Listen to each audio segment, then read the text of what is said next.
Today's episode of the Ringer NBA Show is brought to you by Google G Suite. G Suite by Google Cloud is a suite of cloud-based productivity tools that includes Gmail, Docs, Slides, Sheets, and Drive. You can make real-time updates to the same document without having to keep track of multiple versions. And since all the tools are cloud-based, your whole team can access the same document and work on the same page at the same time. Make it with G Suite by Google Cloud. To find out more, visit gsuite.com.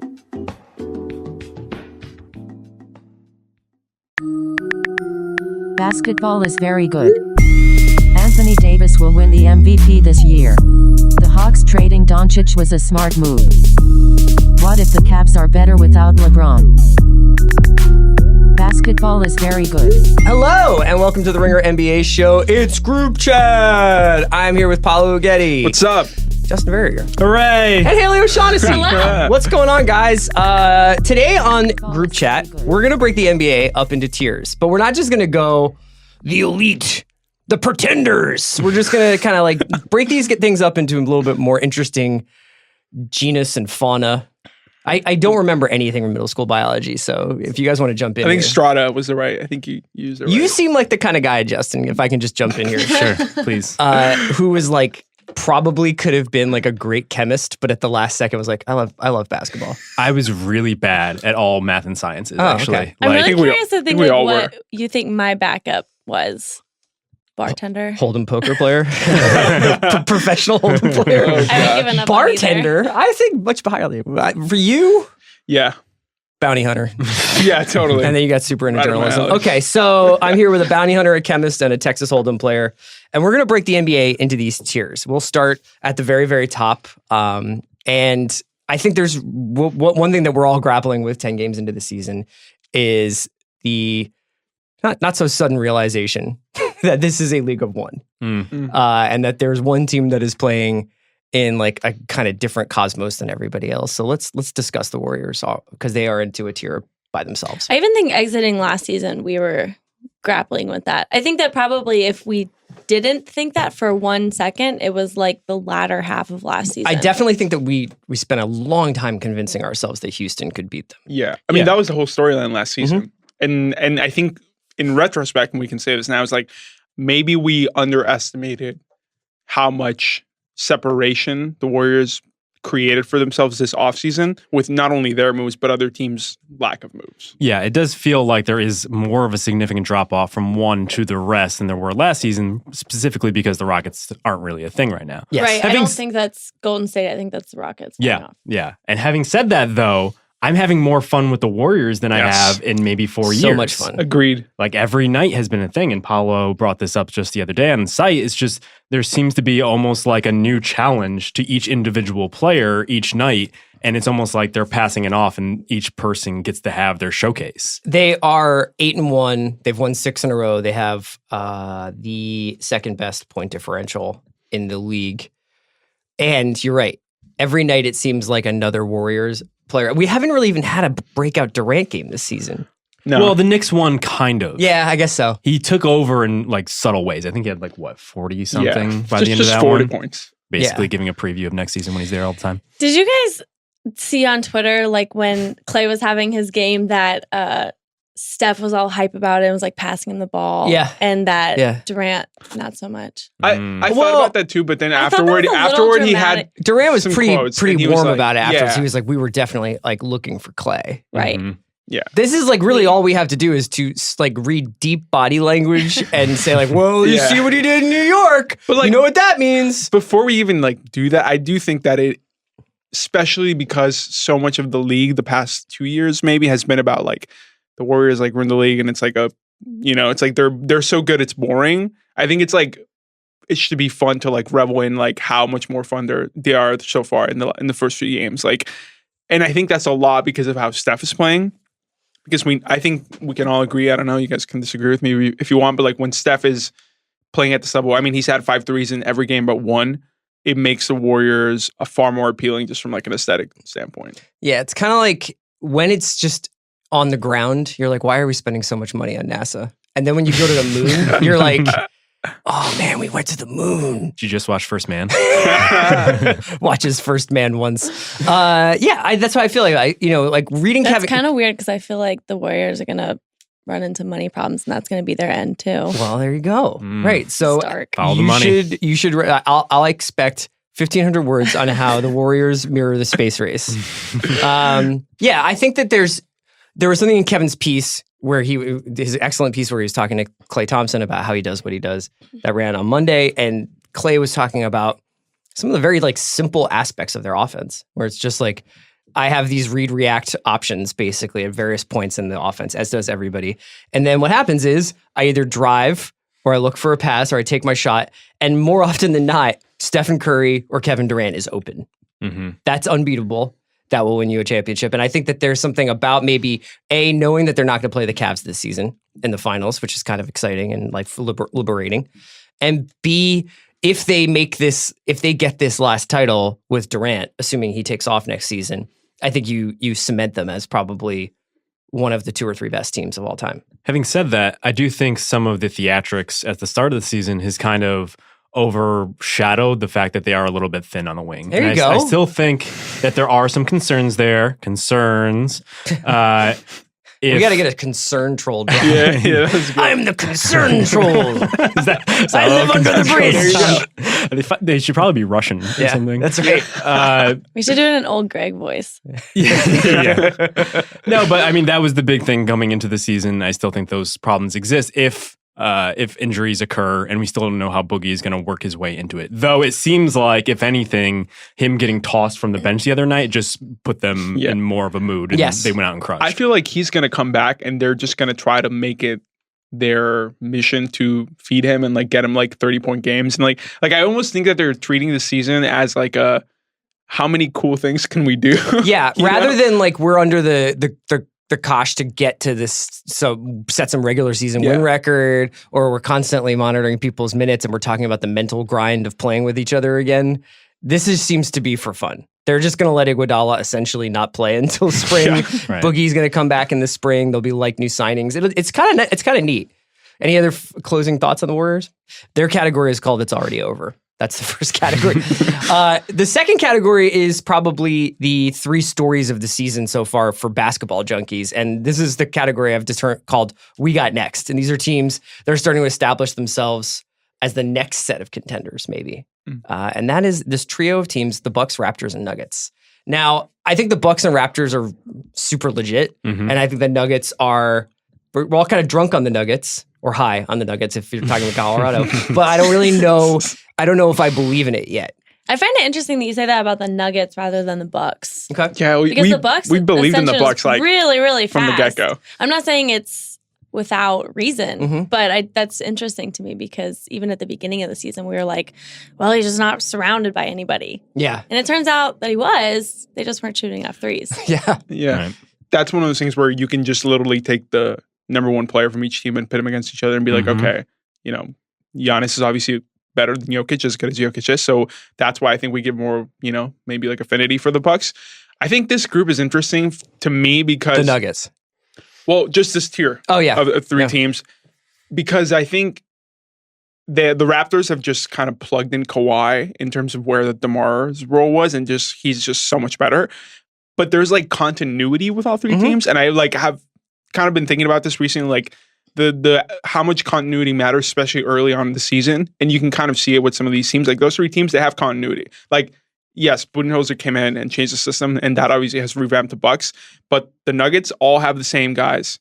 The Raptors all have the same guys except for Kawhi. So there's like a trend here, I think, of teams building upon a good season last year and taking it to another level this year. That's an interesting point. Also with the Raptors, Kawhi fits so perfectly because that's the direction they were trying to go anyway. They were trying to push DeMar back and make him more of a playmaker. And when Kawhi comes in, he's already at what Nick Nurse was trying to make DeMar last season. Yeah, I still am a little worried about the Nuggets. I'm not fully buying in. I think for all the talk about their defense this season, which has been impressive, like the turnaround has to be among like the biggest in recent history at the very least. But I also look at the Bucks defense. They're third, I believe, second in the league right now. And we talked for so long about their length and like what they could be on defense. Sure. And finally they're putting it together. And meanwhile, they have the 6th ranked offense. So it's this balance that I don't think any team besides the Warriors is really giving you at this point. Even the Celtics, a really good defensive team, doesn't have the offense to to really balance it at this point. And so to me, they're the most complete team outside of the Warriors, which is interesting to say because now the biggest threat is coming from the East, no matter who it is. Sure. Yeah. And I think that you can call this stuff small sample size theater to be like, oh, they're only 7-0. But if you look back over the last, like, I'm sure longer than this, but at least as long as I've been really, watching basketball, when teams get off to these like 10-game hot streaks like this, like it actually matters. There is momentum for that. It happened with the 2000-2001 Sixers. It happened with that Timberwolves team that wound up beating the Kings and going to the Western Conference Finals and losing to the Lakers. They got off to a really hot start. This is like a huge thing for them to be 7-0, to have top 2 defense and have a top 6 offense is championship recipe stuff. And one thing that's interesting about the Bucks and the Raptors is, like you were saying, Paolo, there is continuity there, but they did something brave. Both teams did something brave. Yeah. They brought in a new coach, and they fundamentally revamped parts of their offense around whether it was new concepts or new players.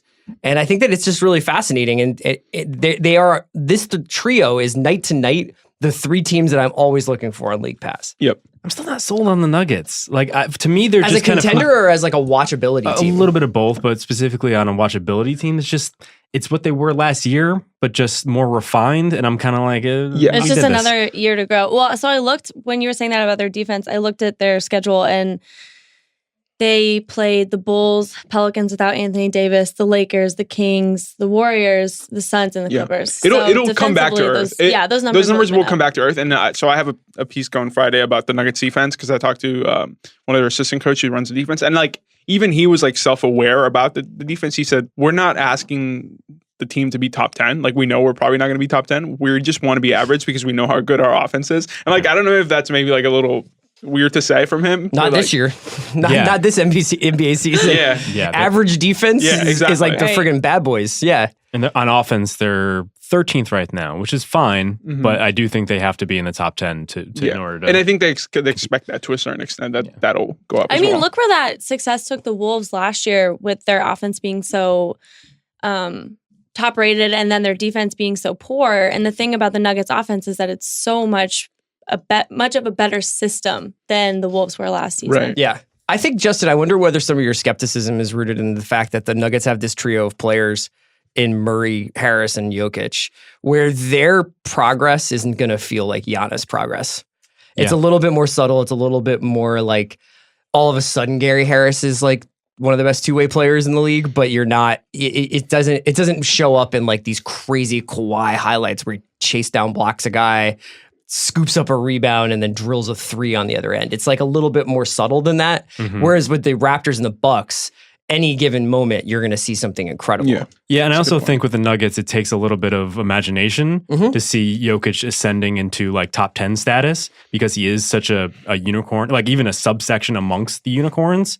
And then he's a unicorn with a nut, like with a horn on his back. Right. Yeah, right. Yeah. Who likes donuts? But then also in crunch time, are you turning to Murray? He's still a little more erratic than I'd care for. Sure. Well, that's when Will Barton, who's not playing right now, will help them when he comes back. That's the hope, yeah. All right. I am Hold on. With you on that. Let's mark this right now. Will Barton? What about Will Barton, though? Yeah, people do not appreciate him. He's a good crunch time scorer. Can I concern troll the Bucks just like a little bit? Yes. Okay? Paolo, and I am under the bridge. There you go. There's it. I'm working on it. Are we worried at all about Giannis's shot? Because he's shooting 2.7 threes a game, the most he shot in his career. But he's only making he's making like 6% of them. Like his percentage is he's making 0.2 threes a game. So he's struggling from 3. I don't think it matters as long as the rest of the team is shooting as it is. Yeah, because genuinely, I think that the point is Budenholzer's like, dude, you've got to just try to shoot through it. Right. Because the other way that it could be is that he's Ben Simmons. I mean, he was always been taking more attempts than Ben did, but you've got to learn somehow. Mm-hmm. And as long as the rest of the people are making it, Giannis has other moves he can turn to. So it's essential that he learns it for the future. I don't think it's necessarily essential that he has that together right now. And also that he's telling defenses that he can take them. That's the thing. Is the honesty it creates among defenses and the fact that there's this gravitational tilt and everybody has to go pay attention to this freak shooting threes now. Mhm. It just makes life easier for Chris Middleton. It's real space theme. Yeah, it even is. now. Yeah, very cosmic. Yeah. All right, let's move on to the next tier. And this is the tier I've decided to call the Hold Steady. Love this band. Minnesota punk rock band. Well, Brooklyn, really, but Who's to say? the Hold Steady is teams that are either holding on to past gains or making incremental progress. So this is a bunch of teams, and within this group, I think there are some surprises.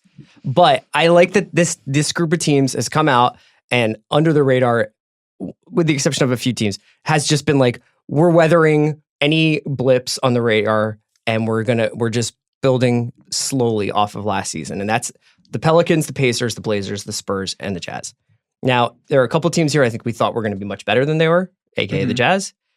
There were a couple of teams I think we thought were going to be much worse, like the Spurs. And then there are a couple of teams here, like the Blazers, Pacers, I guess the Pelicans, who are a little bit coming back down to earth after the first week. Well, I think that's also been the games they played. Like they played Yeah. the Warriors last Yeah. night.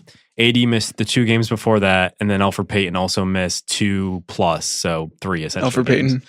Great Very fantasy important pickup. Yeah. No, I think tonight's game, I believe it's Pelicans Blazers. I think that's going to tell a lot about both teams. Yeah, and again, I mean, I think that this is a rematch of in some ways an inflection point series, because it changed what we thought about what Anthony Davis could do with this New Orleans team, and it also changed what we thought about what the Lillard McCollum Blazers could be, which is like they were so hot at the end of the second half of the season and they just got absolutely bombed out of the postseason. Which of these teams, Haley, here do you think are you most surprised by this season? Definitely not the Jazz. I'm surprised that you're surprised about the Jazz, because I think that it's very easy to see their trajectory going the same way it did last year because of who they're coached by, because of who leads them. If you think about it, like a young player is always going to have parts where he's tripped up. And Donovan Mitchell had a very rocky start to last season in terms of shooting, even though he came out of the gate as someone very exciting. So it's definitely not the Jazz for me. I think that I can see them definitely picking it up in the second half of the season as well as the Pelicans, because their backcourt is new, even though Anthony Davis's health is going to matter.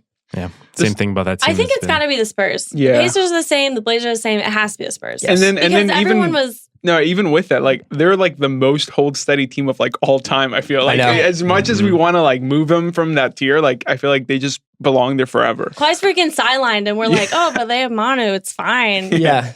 I mean, it's just the Spurs, they're not super fun to watch, but I think I had the most fun of the year so far watching them play the Lakers, because it was just like all the fireworks going off around the Lakers and then the Spurs just getting to the spots on the floor that they wanted to get to and shooting 60%. Well, especially without DeJounte Murray. And I've heard a lot of people be like, well, he's not that important. Look at their roster. Look at this team. Is This that team important. is He would nuts. be so good on this team. But like, if they can do this with Bryn Forbes, like, Exactly. DeJounte would immediately make them so much really, better. really cool to see how they've, I don't want to say rebuilt, but how they've like put DeMar into the offense, because they're like, dude, just do your thing. It's fine. But also, like, why don't you facilitate a little more? Granted, they beat the Suns last night, but they beat them by 30.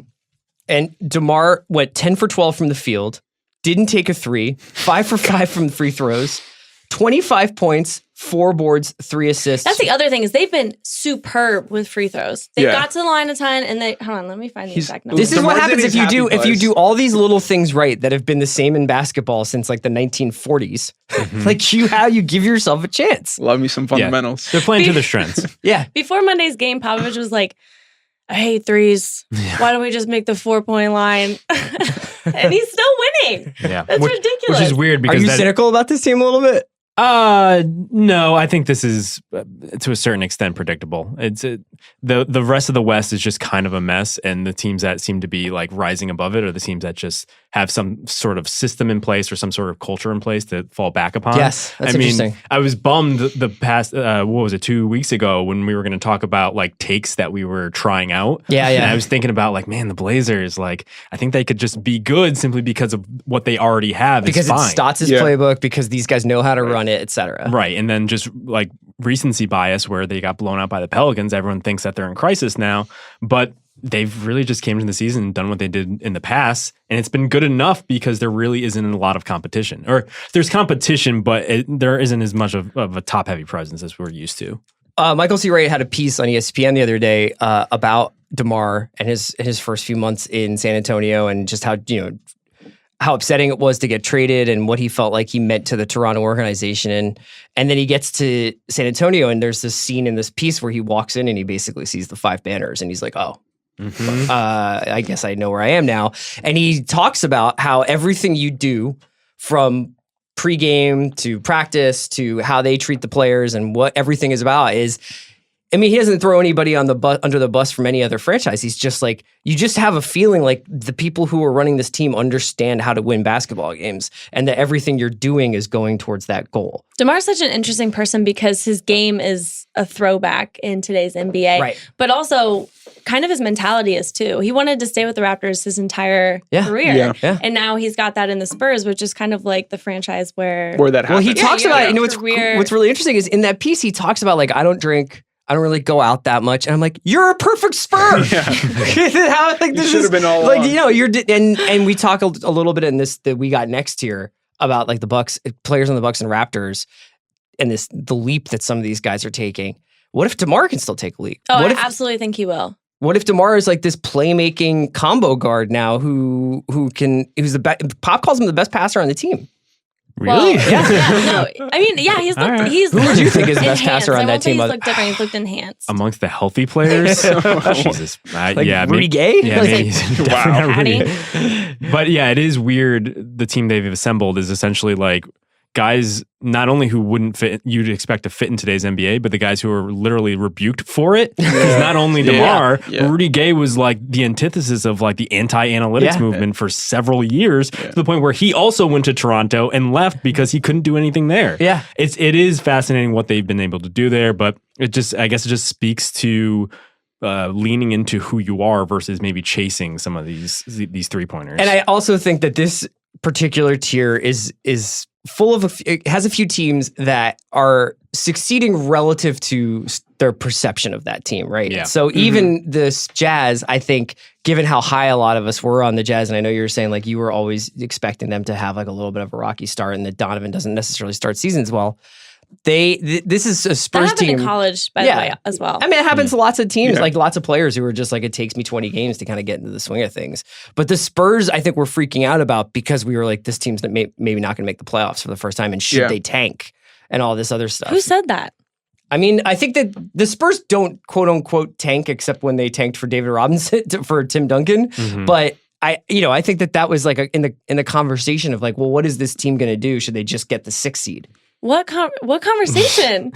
That's the conversation people have about every NBA team when they're like, oh, you're not injury after injury. If you're not winning the title, what are you doing? If you're not going for a title, Sure. The idea was that they might not make the playoffs, and I still think that's a possibility, even though that they have risen into the 4th spot right now. I'm looking at their point differential. It's plus 1.6, which is about what everybody else is in the mix there. I think that the West has bottomed out a little bit. But to a certain extent, like you expect the Lakers to make a run. The Clippers are feisty. The Wolves, if they keep Jimmy, or even if not, they play like they did last night. Like there's going to be a lot of movement here, and especially like the Kings. Like that's not an easy win anymore, perhaps. So I wouldn't say for sure that the Spurs are going to make the playoffs right now. Interesting. Maybe that's a contrarian take. No, it's not. I mean, I think that there's a lot of very good teams on the outside looking in right now in the Western Conference, but we're too early now to be doing this, but in about 2 weeks, it won't be too early to be like, the Thunder are in trouble. Oh, yeah. Well, I think it's interesting that like, if we expect some of this to like level out, because if you like, we're talking about, you see like the Rockets where they are and the Thunder where they are, even the Clippers and whatnot. Like the one thing that I'm worried about with the Spurs specifically is like, they just cannot afford even like one slight injury anymore because of what happened before the season. So if we expect things to level out and then we expect some injuries to come into play, that's where I can kind of see your case where like, okay, maybe they don't make the playoffs anymore. But I do think, to your point, like it is interesting how we're like, oh, it's early, but like in the West, like things were decided by so slim a margin that every single game That's matters. exactly right. All right, let's take a quick break to hear from our sponsors, and when we come back, we'll continue going through these made-up tiers of the NBA. Today's episode of the Ringer NBA Show is brought to you by the new Showtime sports documentary series, Shut Up and Dribble. Don't miss the 3-part television event that's bigger than all the Woj bombs rolled into one. From executive producers LeBron James and Maverick Carter, this series takes you on a fast break across 60 years of politics, race, pop culture, and pro basketball. From Russell to Jabbar, from MJ to AI, the Dream Team to the Nightmare of the Malice at the Palace, and civil rights to Black Lives Matter, Shut Up and Dribble proves it was never just a game. Featuring exclusive interviews with the Big O, Oscar Robertson, Bill Walton, Sir Charles Barkley, Bad Boys Isaiah Thomas and Bill Laimbeer, Chris Bosh, Metal World Peace, Draymond Green, KD, and King James himself, plus the biggest names in hip-hop, entertainment, and news, including Kendrick Lamar, Common, broadcasting legend Bob Costas, and many more. Shut Up and Dribble starts streaming this Saturday only on Showtime. For a free 30-day trial, go to Showtime.com and enter the code DRIBBLE. This offer is for first-time subscribers only and expires November 24th. Today's episode of the Ringer NBA Show is brought to you by Hotel Tonight. Here's a little inside travel secret from our friends at Hotel Tonight. There are tons of empty hotel rooms out there just waiting to be booked.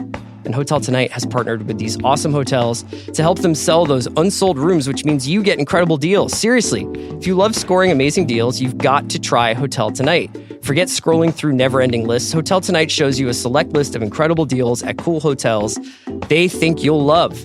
And they give you these short profiles of each hotel, complete with all the info you need and the pictures of what the rooms really look like. Plus, even though their name is Hotel Tonight, it's not just for last-minute bookings.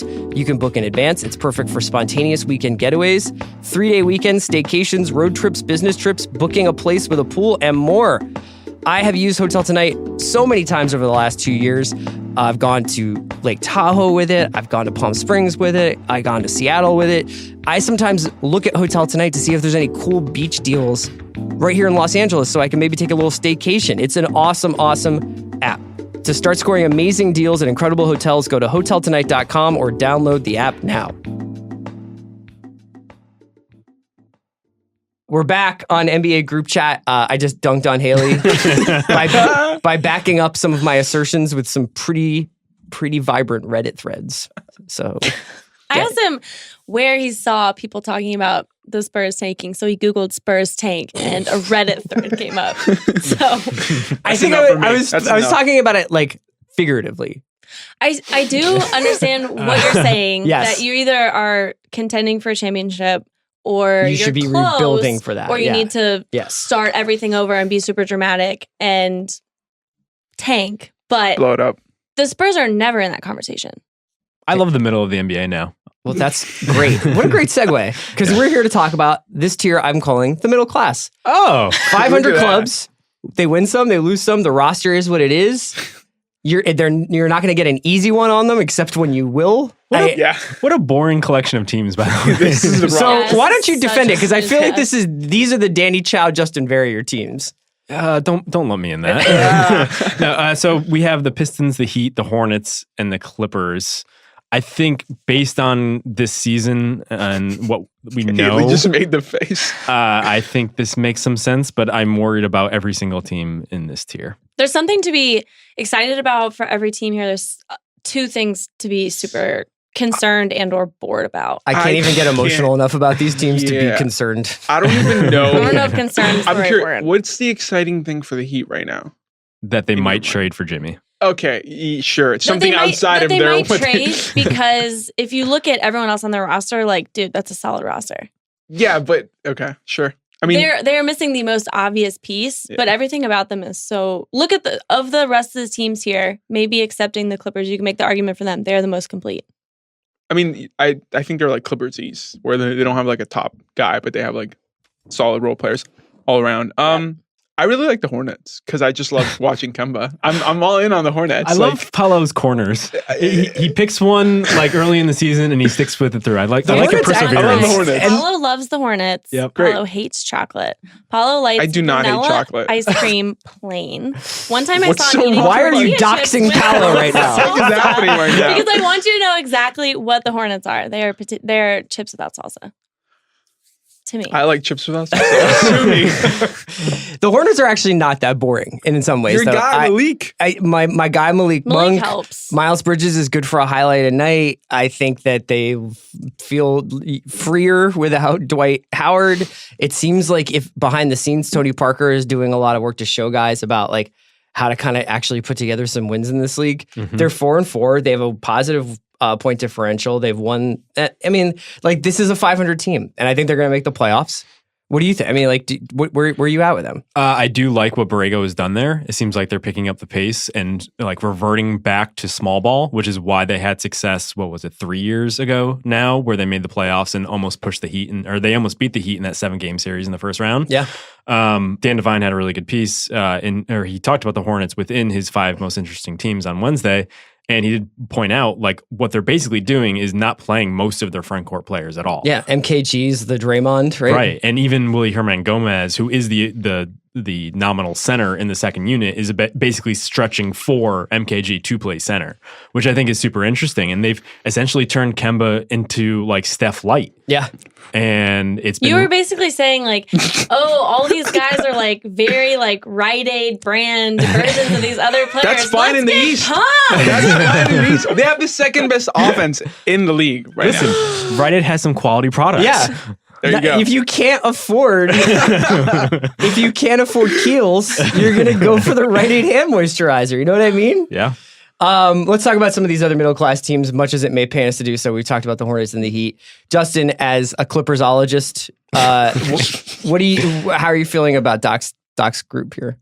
I think they're just really deep, and I think they've been able to push teams as a result of that. I think there is going to be a little bit of coming down from what they've been able to do. I think they'll inevitably have like a crazy injury run. Well, that too. Yeah, and if they're the type of team, if they do lose 1 or 2 players, I think there's a chance they could end up bottoming out, and we'll talk about them as a tanking team. But the other thing is just I think they've hit a lot of teams at the right time. Like they caught the Wizards, they caught the Rockets when they're kind of in 2 games against the Rockets when they're kind of in disarray. The Thunder earlier in the season, they lost to the Nuggets, but they were hanging with them early on. I think they're going to be solid, and it really depends on how the West shakes out for them to have a chance. Right. I think with every conversation about every team in this group is going to end the same. It's like, they're going to be okay. Yeah. It kind of depends on everything else. But can I push back? Sure. I think the Pistons are legit-ish. I think like they are going I smelled this thing outside there. I was like, what is he trying to say? Oh, man. I think that if they finish below a 6 seed, I would be surprised at this point. Because I think after the top 5 in the East, which is solidified to a certain extent, I think the Sixers will probably jump in there by the end of the season. I just don't see who else is out there unless the Heat get Jimmy. And I think that Blake Griffin is a good enough player when healthy to lead a team to a like middling success in the Eastern Conference. Yeah, they lost by a point to the Dinwiddie crazy Nets last night, 119-120 in overtime. They've played a couple overtime games already. They played one against the Sixers. They are certainly like an entertaining team to watch. I think the reason why I'm a little higher on the Heat and the Clippers than the Pistons and the Hornets here is because the Heat and the Clippers both feel like they have deals in them. You know what I mean? Yeah. And that doesn't necessarily make them better, but it means like, oh, you guys could put something together and make a move for someone once the trade market starts to heat up. I also think both of those, the Heat and the Clippers, just have more longevity in their roster. Sure. Guys who have like taken the season far enough and like have seen this before, whereas the Pistons, I don't like the Pistons backcourt. I don't trust the Pistons at all, to be honest. I don't like the Ish-Reggie combo. It's very heavy. And I enjoy Ish Point and Blake. I love Ish, but I'm like, that's a lot of Ish. Yeah, but we talk about teams that have moves to make. I think that the Pistons could be buyers. They could take advantage of the market. I mean, Windhorst is already talking about Kyle Korver, them being in the mix for him. And like, he won't move the needle that much, but that's just like another player. And maybe they're the type of team like the Pelicans in the past couple of years, willing to sacrifice another first round pick just to like make the most of this team. Because like, what is even the window? Well, this is also the next 2 years. You know, we never really we haven't really talked about this, but for each one of these teams, there are, and I think I'm more aware of this right now because of NFL stuff. And I was listening to Mason Clark yesterday on the NFL show, and they were talking a lot about like what the Eagles and the Rams were doing to just kind of just be like, there is no tomorrow. Like, we're just going to get Golden Tate. We're just going to get Dante Fowler. We're just going to surround these rookie contract quarterbacks with as much crazy talent as possible and see if we can win a Super Bowl or two in the process. We don't really talk about that so much with the NBA because we're always so aware of like, this 5-year plan, trust the process. But with the Pistons, they have an empty gym, and maybe they should be buyers. Yeah. You know what I mean? Maybe they should sacrifice very much in that spot because they have Blake locked down. Yeah, right. And they're gonna have to pay him $40 million anyway. Yeah, sure. And we know, and Blake is 29, but he seems like he's like 32. Yeah, I mean, his span is small, and I think honestly, let's see, the Pistons are in that category. The Rockets are very much in that category, signing Chris Paul. The Warriors are too, but it just doesn't seem like they're nearly locked down enough because they have a clear path to winning more titles. Are there any other teams that are so locked in to, okay, like the 2 years from now, like this contract, all of our contracts might be a mess. So we really have to win right now, make this count, because otherwise, like, Lakers. we're gonna. Yeah. The Lakers. No way. Not the Lakers. The Lakers at all. window is LeBron. That is true. But the And Lakers have a bunch of 1 year deals and young guys. They're not nearly in the same position. I agree with you, but they're not the reason why. I just think that like the Lakers are going to make deals under pressure because this experiment is not going to have the long road that we think it is. I just think that when I The think runway about, is not there for them to be like in 3 years. Sure, When sure. LeBron is like 33 or however long, however will we be in 37? How old will we be in 3 years? He's 33 right now. He's going to be 34 in 30 December. Right. Yeah. So when Massive. LeBron is turning 37, that's when we'll have everything put together here. Sure, and that's not what I'm saying, but they have so much flexibility now. They have so much more flexibility Right. in this moment. Whereas like the Someone Pistons, like the Wiz. the Pistons best kid, yeah, the Wiz also we could throw in there, but they're younger, so I don't think it's as scary and more talented. What you're saying about Detroit taking the same route that New Orleans did, I think that's their best case scenario because there's only so much you can budge with this roster, and it really worked out with the Pelicans. They made a couple tweaks. Mm-hmm. It's And interesting. suddenly- You on the fly have come up with another tier. The we have to do this now tier. The ones who are locked in, yeah. This is what we are, and we have to make the most of it tier. And the Pelicans, again, are in that tier simply because they have to show to Anthony Davis that they Right. can compete on a high level. Yeah, and then talk about stakes. I mean, we have no idea what that franchise looks like if he leaves. Yeah, I do. I've seen it when he wasn't playing. It's taking place in the Pacific Northwest. It's Tim Frazier Yeah. jacking 20 shots. The next tier I have here is called This Is Fine, which is a popular meme with the kids on Twitter. No, I'm just kidding. I know what it is. This is teams that I think are they're gripping the wheel a little tight right now in various ways. The Rockets, the Thunder, the Sixers, the T-Wolves, the Cavs, and the Wizards. Now, some teams may have had no business thinking they were going to be any good. Some teams may have thought they were going to be better than they were. Some teams had no idea these storm clouds were coming for them, but they're certainly getting rained on right now. So let's talk about these teams that are trying to weather the storm in the early part of the season. We could start wherever you want. I think that the I think- Cavs are the only team that we expected to have their degree of problems. Like that it was in the realm of possibility. I was, Relative yeah, and to I was, Yeah. I, their team. I think the Cavs are going to be bad, but this is, I think losing your coach 6 games in is just throws them into this category, and Yeah. also not being able to hire an interim coach, and I'm probably really, really happy that Ty Lue got out and still gets paid and won rings and Yeah. just doesn't have to deal Ring, with coaching just this one of them, team. but yeah. True, he only did one. I think Listen, I don't know if I believe that the Sixers should be in this tier. Here's why I'll I put them in agree. there. I'll just run through really quickly. The Rockets are in this tier because they're not very good right now, and Mhm. because we may be at the point where Carmelo is actually a curse, to have him on your team. Right. The Thunder are here because they cannot seem to get out of first gear, and they still have the same problems that they have had for the entire Russell Westbrook administration. The Sixers are here because they are experimenting with the long-term viability of Markelle Fultz as their point guard, even though they are a much better team with him off the floor. The T-Wolves are here because they are the T-Wolves. The Cavs are here because they're going to have to do a full-scale tear down and rebuild in the middle of the season, it looks like, with probably trading Korver, probably trading Love. J.R. Smith's hardly with the team anymore. Mhm. And they're play the kids, and the kids are, with the exception of Sexton and Osmond, bad. If you're talking about Hood and Clarkson, right? Yep. Yeah. And the Wiz are the Wiz Wiz are the the Wiz are the worst Wiz. of the bunch. The Wiz have already had the mid-season players only meeting, and we're 7 games in the season. Having said that, Okay. do we think the Wiz are going to miss the playoffs? No.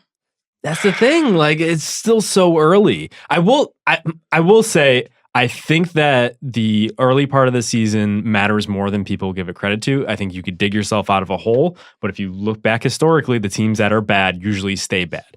Having said that, I think the Wizards are the type of team, if the East is so weak. I don't think it's weak. And the Yes. Wizards are 1-6. It's definitely not And who are the weak. Wizards going to just look at the standings? Who are Yep. the Wizards going to knock out of the playoff? I was race just here? going to say, as looking at the standings the other day, I was like, the East teams are set. You I wouldn't be surprised you if can this was make the a case. playoffs. This is already set. That's a good point, but I think like the Heat are soft. I think like even the Pistons, even despite what I said, the Hornets, I think those are the type of teams if an injury or even just like general malaise sets in. Totally. Yeah. I would say injury. I would say that the 8 teams that are there right now, I'm like, if you told me that this was the final playoff pairings, I would be like, oh yeah, that makes sense. Yeah, it totally makes sense. But God, the Wizards just have so much talent. There's this constant nagging feel despite I'm not trying to everything be that they're weird. saying. Do they? Yeah. They? I think Beal is really good. I think Beal's Porter really good winning too. Gage is The really Otto was good. I love Beal, underwhelming, but- and then Wall was like kind of destructive. Not even I don't know kind what of. to Go say. ahead. You know what I noticed about all of these teams is that they're all teams that are forcing something to happen. Okay. They're forcing something to be. With the Wizards, like they're kind of forcing this core to work. Mhm. With the Wolves, they're forcing this weird. I mean, they're forcing everything. I'm not even. Yeah. The Sixers, exactly what you said with Markelle. Yeah. The Rockets, I don't even know if Carmelo is the biggest issue that they're forcing. Yeah. Yeah, that was just crazy to think about, but yes. They also Quick lost their aside. defensive coordinator. They Yep. also seem to just kind of Just be a chilling. year older. And Mhm. and this would be fine if the Rockets were kind of playing this more like later period Garnett Pierce Celtics team. That's just like wake us up in January and Mhm. we'll solidify our playoff seeding and like get ready for the playoffs. But I think that I don't think we expected a 1-year window from the Chris Paul Harden axis, and that's what's going on here. Yeah. And I think that they thought they were that team, but they're not just losing these games by a couple points. No, they're they getting have- blown off the floor. Yeah. And so if it was just like a couple crunch time malfunctions, I would be like, okay, maybe we just give them a chance. But I really do think that they're at the point where they might need a Cavs style reboot mid-season. If it's not Jimmy, maybe just like trying to reshuffle the bench unit. Some goes- minor pieces, definitely, because it's James Harden and Chris Paul. They're going to carry you into the playoffs without a doubt. But like their side pieces, their core pieces, That's they're what not and it working goes. right now. Sorry, it goes back to kind of what I tried to like mention earlier, which was the continuity thing. Because yeah, you still have James Harden and Chris Paul, but because you lost, I know we probably like overrate a reason in this scenario, but like, But are we? Look at I mean, this. that's the thing is like I feel like they lost their role player continuity a little bit, and that has cost them early on because they're having to play guys like Marquise Chris and I say Hartenstein. Like what? I mean, what are we doing? The Rockets and the Sixers are kind of similar to me in a little bit of a way. Recently, Embiid came out after a game and they were asking about the 3-point struggles. And he was like, well, we got rid of the guys who could shoot threes and the guys we have can't shoot threes as well. And he was obviously talking about Ilyasova and Bellinelli. But whether that was like shots at Markelle Fultz, I don't know. But like the idea is basically like it's the little things on these teams that make them good Mhm. sometimes. And Mbah Mute and Ariza, while limited, were obviously important pieces. And to say nothing of the fact that Carmelo Anthony, Marquise Chris are not those guys. You know what I mean? They're not, hey, we do the little things. Hey, we keep everybody in the locker room's head on a swivel. Like this is like these little decisions teams make here and there that can screw up a season. Mm-hmm. And I think you have to wonder with the Sixers. I know we talk about the Rockets as a Jimmy destination. Like, do the Sixers start to worry too much and they start to think about their timeline and that they need to get another star in there as soon as possible? Just based on the contracts come out. So there's two schools of thought. There is the Elton Brand interview with Zach Lowe where he said the window for our team is Ben's rookie contract. The window to add another star is so the clock is ticking on that. Mm-hmm. But they're not playing like that. They're playing like a team that's like, we're going to go for the championship in 2 or 3 years because they're playing Markelle Fultz at point guard. And if they were serious about like putting games away, they wouldn't start him. They would bring him off the bench. They would have him play against lesser competition. They would be able to like hide him in different places. And instead, they've screwed up the starting lineup and are actually winning games in the second half. Mm-hmm. You know, when they actually are like, okay, let's go out and put Redick out there with TJ and go after these teams like that. So there's a little bit of mixed messaging going on there. Yeah, which is what we advocated for going into the season, just taking your time. You have a good core, figure out the full thing, because that will be your entry point to finding the next star, whether that's him or trading him. I think the issue is that the playoffs last year naturally raised the expectations we had for them. Mm-hmm. And those kind of coasted into the season with those expectations in mind, or maybe a lot of people did of like, okay, so the Sixers top 3, top 2 in the East, like easily. Like it was barely even a conversation.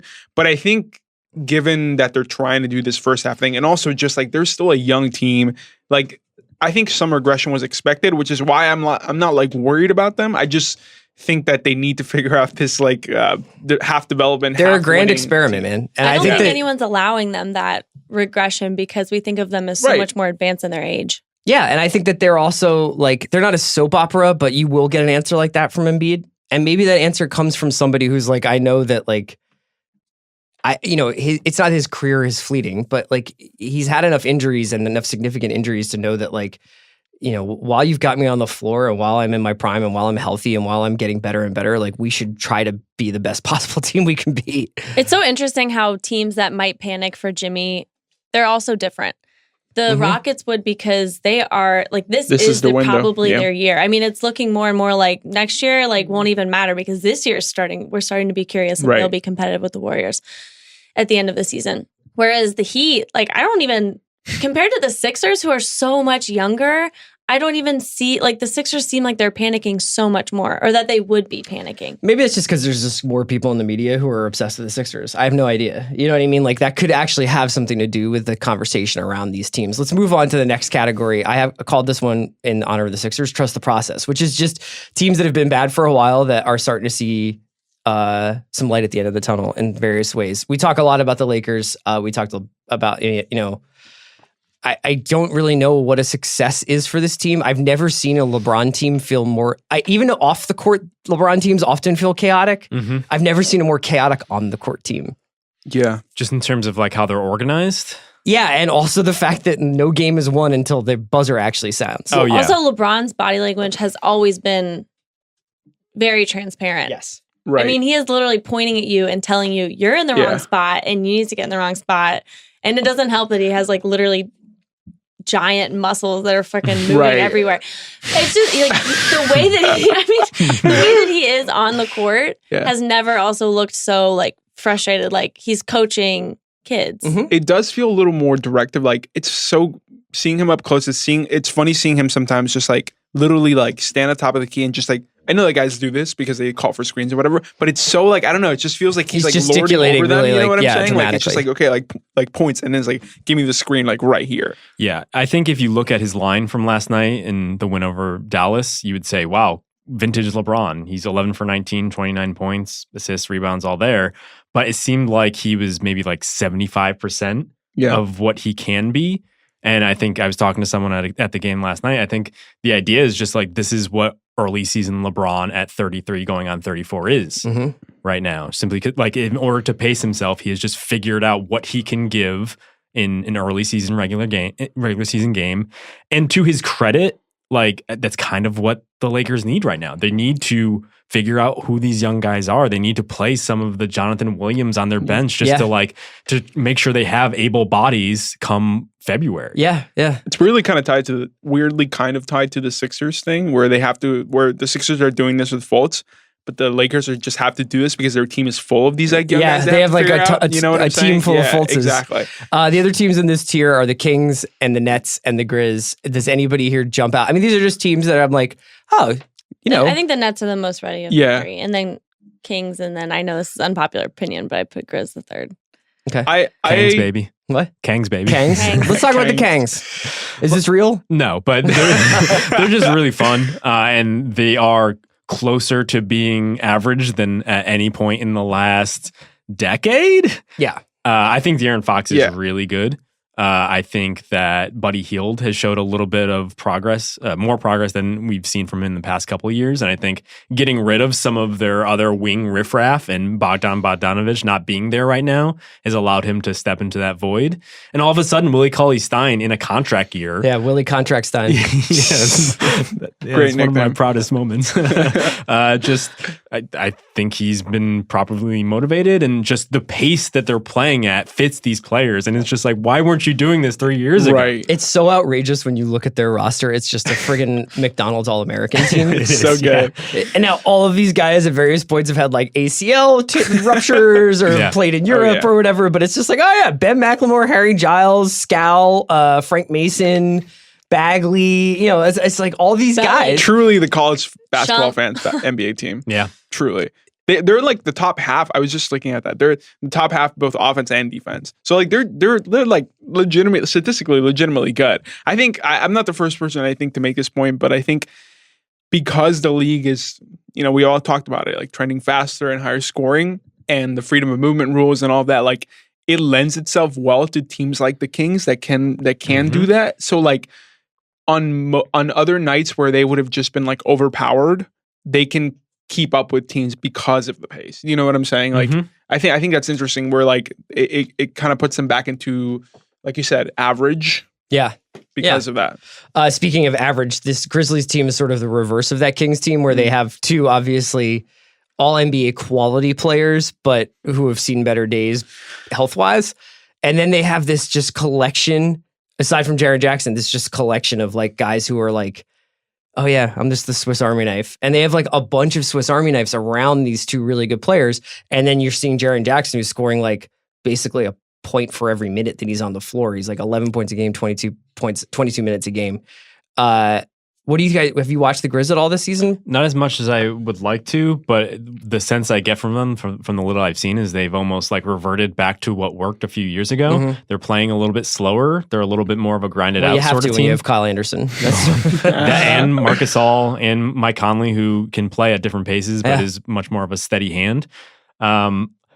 I expect them to take a step back. I just don't necessarily believe there. And there's always the injury concern with their core players. And if they lose one of them for, I don't know, a couple games, I think that's enough. Well, they're playing 10 guys a game, more than double digits. I was going to say their scoring is well-rounded, which is a positive sign because of injuries. Maybe they could sustain someone being off the court for a couple games, but I just cannot see this continuing. Yeah, I one of the takes I was trying out preseason was like, the Grizzlies are going to be good, or like they're going to be like decent enough to make the playoffs, just because I like believe in Mike Conley. Just let me be. Workshopping takes. Unbelievable. Because I just like love watching Mike Conley, and I think he's really good. And so same with Marcus All. But I don't know. Yeah, I agree. It's going to regress. I just imagine you with like a pint of Ben & Jerry's vanilla and a bag of Tostitos with no salsa. Salsa. Boy, Mike Conley's good. That's my Friday night. Hornets on one side, Grizzlies on the other. What's funny is when I stumbled upon Paolo in the Lakers press room yesterday, he was getting chips with no salsa. There was no salsa, to be clear. Oh, okay. Dude, you better hope Bobby just loses this podcast. The last two tiers here. I have wait till next year, which is not quite tank division. So wait till next year and tank division are the last two tiers. Wait till next year, I have Knicks and Mavs, which are tanking teams that you can feel good about. Now, I don't know if the Mavs would call what they're doing tanking. You saw them last night. I guess they're pretty competitive. Yeah, Luka is incredible. All right, tell me a little bit about it. I think that Luka just plays at a certain pace that's his own. He's not necessarily going fast. He's not necessarily going slow, but he just has this command of the court that's just, it's rare for any player, let alone a 19, 20-year-old rookie. And you saw last night at that game, he kind of willed them back into it, hitting a couple big shots, and he's really their accelerant. And it's really been exciting to see what he's doing. And even having said that about his maturity on the court, off the court, still a huge LeBron fan.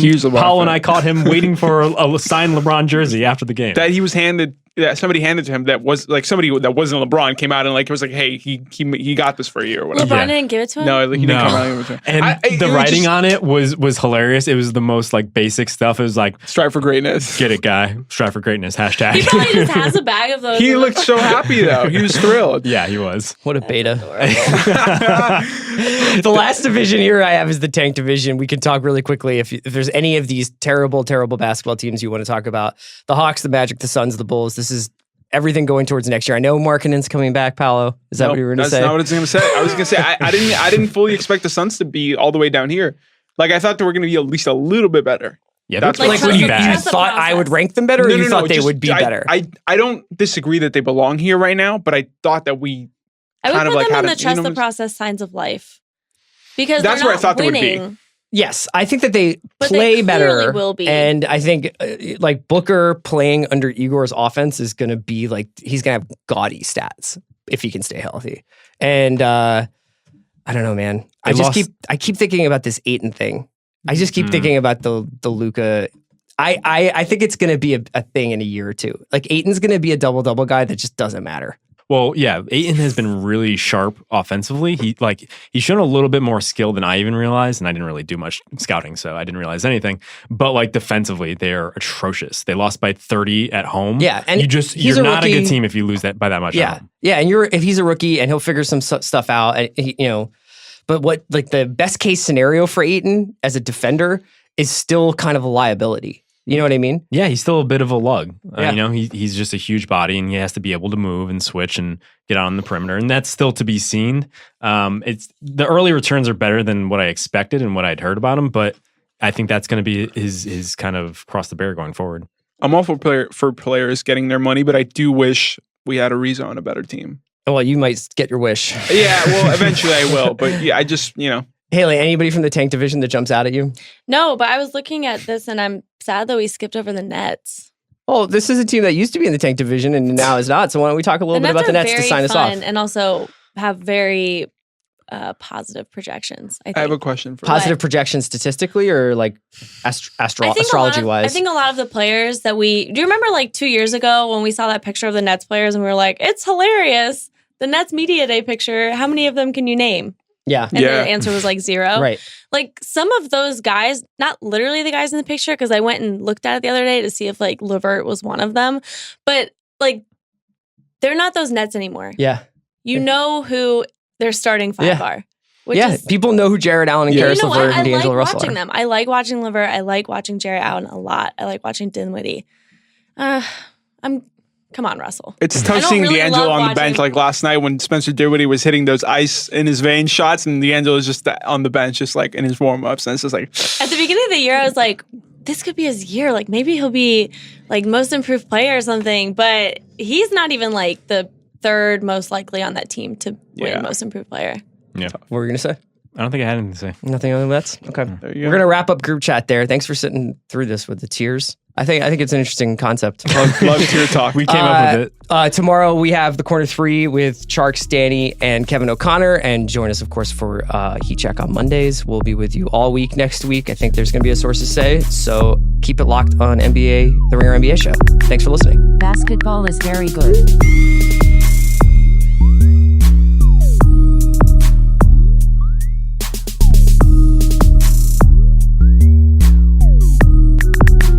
Basketball is very good.